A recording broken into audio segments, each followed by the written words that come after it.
No ar, radar de notícias. Prestação de serviços. Utilidade pública. Já conosco no estúdio, o vereador Laércio Sandes, do BEM. Bom dia, vereador Sandes. Bom dia, Pedro. Bom dia, Rodrigo. Bom dia a todos. Bom dia, seu público.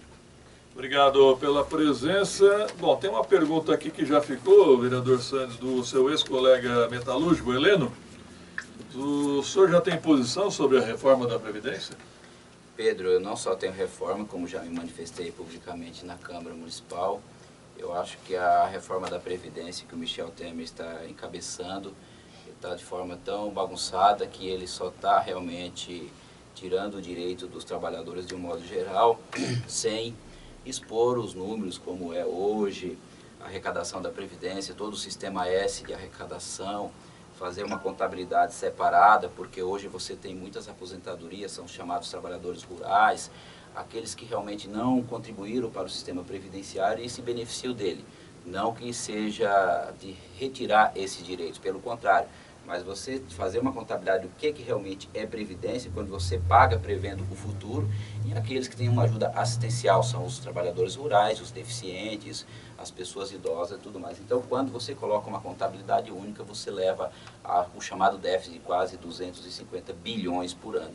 Sem dúvida, o governo precisa mexer, mas não desta forma, no calor das emoções, um governo que não tem tanta credibilidade da sociedade civil de um modo geral para fazer essa reforma.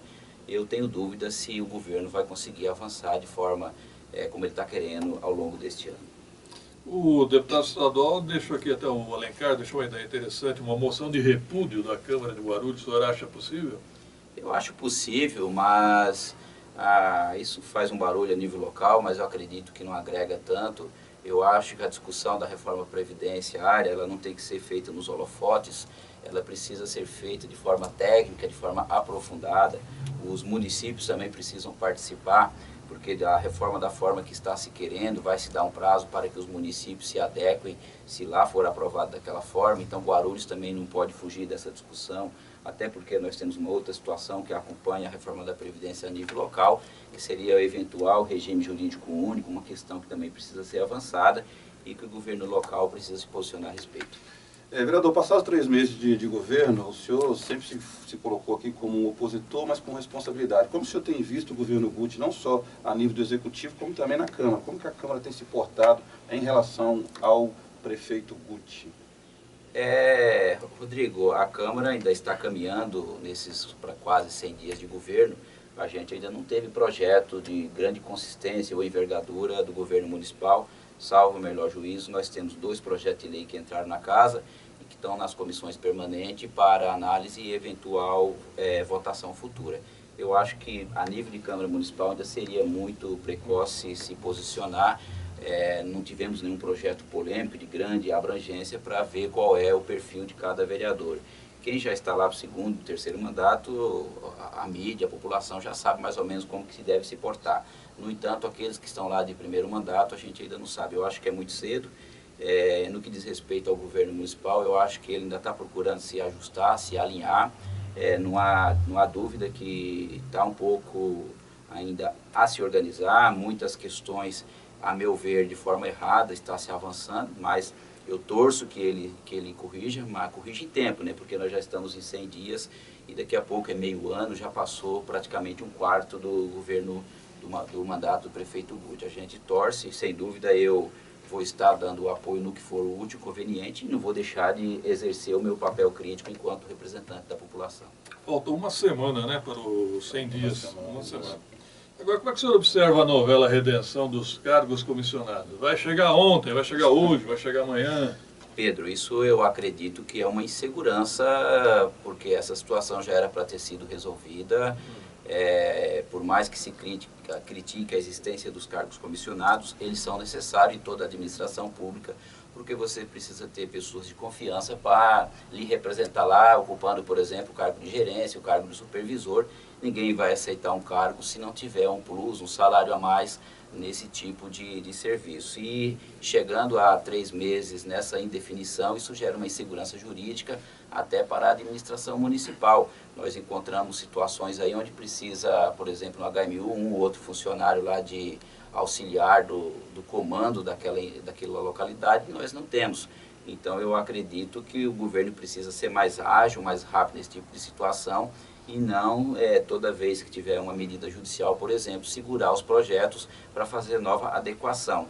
Ele pode mandar um projeto, se tiver outras situações, complementa depois. O que não dá é para a gente ter setores do governo, inclusive você vai lá no jurídico, setores que está praticamente só com um técnico, não tem pessoas nenhuma que possa auxiliar. Então, esses cargos, por mais que se critique, eu acho que ele é relevante para a administração pública se construir de forma responsável, não como o governo anterior fazia. E como é que o senhor observou aquela retirada de projeto da reestruturação da prefeitura? Eu acho que ali foi um erro, não poderia ter feito daquela forma, ele poderia ter encaminhado o chamado substitutivo, você corrigiria os erros, fazer uma emenda ou até mesmo através da própria Câmara Municipal, se tivesse um consenso, os vereadores fariam, não tinha necessidade. Isso gera um desgaste que pode ser evitado até para quem não entende o processo legislativo, não percebe, mas isso não é saudável. Eu acredito que ele poderia ter segurado, ou então, quando manda para casa, faça uma análise mais aprofundada, porque nós temos 80 procuradores no município que poderia fazer muito bem esse papel. Vereador, o senhor fez 2 requerimentos recentes aí que chamou bastante atenção. Um com relação a querer saber sobre a estrutura da Proguaru e o outro sobre o destino de doações que vêm do aeroporto para o Fundo Social. O senhor já teve resposta com relação a isso? Como funciona, principalmente com relação à questão do Fundo Social? Como funciona essa parceria Prefeitura e aeroporto? Rodrigo, essa situação do aeroporto, no que diz respeito aos itens achados e perdidos, a cada 3 meses, a cada 6 meses, a concessionária, a antiga Infraérea concessionária, ela faz o repasse para o Fundo Social através de um convênio. Cabe ao município fazer um edital, publicar no Diário Oficial e a partir dali realizar um leilão e os recursos entrar para o Tesouro Municipal. A notícia que eu obtive, a informação que eu obtive, que isso não ocorria. Isso não ocorria, não sei o destino destes itens, então eu quero saber qual foi a postura que se adotou desde 2013 a respeito, que, salvo engano, é desde quando existe este convênio. Porque se eu faço um repasse para o poder público, eu não estou repassando para os agentes públicos, eu estou repassando para o município e eu quero saber qual foi o tratamento que foi dado a respeito disso. É tanto que eu e o vereador Eduardo Carneiro fizemos um requerimento, está na pauta de deliberação já há umas 2 semanas, talvez passe na data de hoje. E aí eu quero saber do governo qual é a postura, qual é o encaminhamento a respeito de tudo isso. E sobre a Proguaru? Desculpe, sobre a Proguaru, eu fiz esse requerimento, quero saber quantos funcionários tinha em 2013, em dezembro, quantos que tem agora em janeiro de 2017, inclusive atualmente. Eu quero saber o planejamento desses funcionários e as atividades de cada um para que a gente tenha uma transparência mais eficiente. Até faço aqui um juízo de valor a respeito da Proguaru. Eu acho que ali a gente precisa de um pouco mais de transparência, por mais que seja economia mista, mas ali é o interesse público que está em jogo, o dinheiro é público, por mais que temos algumas pessoas da cidade que são acionistas daquela companhia, mas o interesse maior é público e não há o porquê tomarmos decisão sem uma transparência eficiente. Aliás, o site da Proguaru é uma piada, né? Você vai lá no item transparência, ele te vai, leia o Diário Oficial de Guarulhos. O site está transparente. Aí você critica, se você clica na lei de transparência, ele te remete à lei federal. Inclusive, né, Pedro, isso não se justifica com o governo que quer fazer uma nova política, está fazendo um jogo transparente, então não há o porquê a Proguaru ser dessa forma que até então foi. Agora, vereador Santos, eu me lembro muito bem, na sua mais recente entrevista, o senhor estava em dúvida sobre o papel da AGRU, da agência reguladora, né? O papel da AGRU, você encontra inclusive pessoas, eu já presenciei, do próprio presidente, o doutor Ailton Trevisan, e quando ele fala que está comandando a agência em questão, muitas pessoas ficam em dúvida qual que é o papel na cidade, mas a AGRU é o que é a nível estadual, é a agência do governo do estado? Não, é a nível municipal. Então, para você ver que a criação dessa entidade foi um grande erro do Partido dos Trabalhadores na cidade de Guarulhos, e eu acredito que com a decisão definitiva do Supremo Tribunal Federal, quando o governador do estado entrou questionando a postura do poder municipal para poder tratar, licitar a questão do tratamento de esgoto na cidade, em que o governo do Estado, Geraldo Alckmin, ele teve a decisão favorável e a situação foi parar no Supremo Tribunal Federal, eu acredito que quando essa decisão se confirmar de uma vez por todas, o município vai ter que rever ou extinguir essa agência reguladora. Eu acho que é um gasto inútil você tirar 1% da arrecadação do SAI para destinar para essa agência reguladora que não tem finalidade concreta nenhuma, até porque, inclusive, os cargos que estão lá são nomeados pelo prefeito, e quem é que vai ser nomeado pelo prefeito e vai investigar o próprio ato do executivo. É uma contradição danada. Eu acho que o Almeida, quando fez isso, errou gravemente. A Câmara Municipal acabou chancelando essa situação e que nós precisamos discutir, sem dúvida nenhuma. Não dá para discutir nesse momento por conta dos diversos problemas que temos pela frente, mas seria um sinalizador, inclusive, para o GUT encaminhar um projeto para a Câmara Municipal, tornando a direção dessa agência não por nomeação do prefeito diretamente, mas por um mandato. Aí a pessoa se tornaria independente. Ocorre, né, Pedro, que a gente não pode apresentar projeto dessa natureza porque é de iniciativa do Executivo. Lembrando que então o vereador Guti foi contra a criação da GRU, né? Sim. Bem contra, hein? Agora, o próprio presidente, o doutor Ayrton Trevisan, chegou a dizer o seguinte, que também ele discorda dessa nomeação pelo prefeito, que no mínimo esse cargo deveria ser sabatinado pela Câmara. Como uma indicação, né? Bem democrático essa situação. Bem interessante. Mas desde que se resolvesse realmente qual a função, né, Pedro?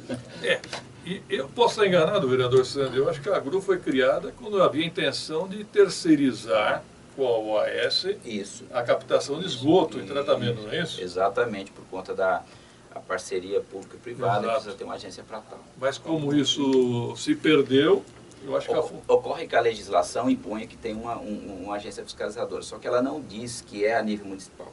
Então, se você questionar essa situação, poderia ter um entendimento com o governo do Estado e você ter agências por regiões, por exemplo, Alto Tietê, Bacia de Campinas, você não ter toda a cidade uma agência reguladora. Isso é um custo tremendo para os interesses públicos que não compensa.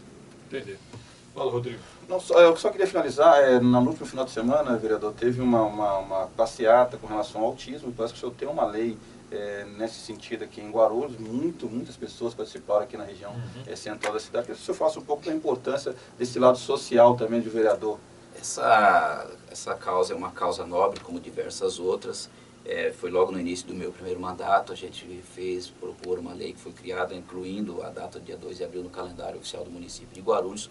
Hoje essa lei foi incorporada a uma lei única do município, quando a gente consolidou as leis a respeito de todas as datas do calendário em uma única lei e impõe políticas públicas mais propositivas, onde o governo municipal possa colaborar dentro do possível com esta data e outras mais para chamar a atenção para a causa. Você sabe que o autismo precisa de políticas públicas diferenciadas, as crianças precisam de um atendimento específico e sabemos muito bem que o governo anterior nunca deu atenção para esta causa. O secretário da Educação, então, Moacir, eu sempre cobrava dele alguma posição e as respostas sempre evasivas. A gente espera que com essa chamada de atenção ano após ano e agora no governo do prefeito Guti, venhamos ter um atendimento mais digno, mais respeitoso, porque essas famílias precisam de ajuda, muitas são famílias humildes e não têm muito suporte para o atendimento necessário aos seus filhos. E a caminhada que a gente fizemos foi um sucesso e queremos Deus que continue cada dia melhor ao bem das crianças. Obrigado ao vereador Laércio Santos do DEM e parabéns, o senhor parece estar com um comportamento bem de legislador mesmo, bem de vereador fiscalizador. Obrigado, é o nosso papel a gente colaborar e na medida do possível a gente está aqui para discutir os problemas da cidade. Obrigado. Produção, 2 minutos.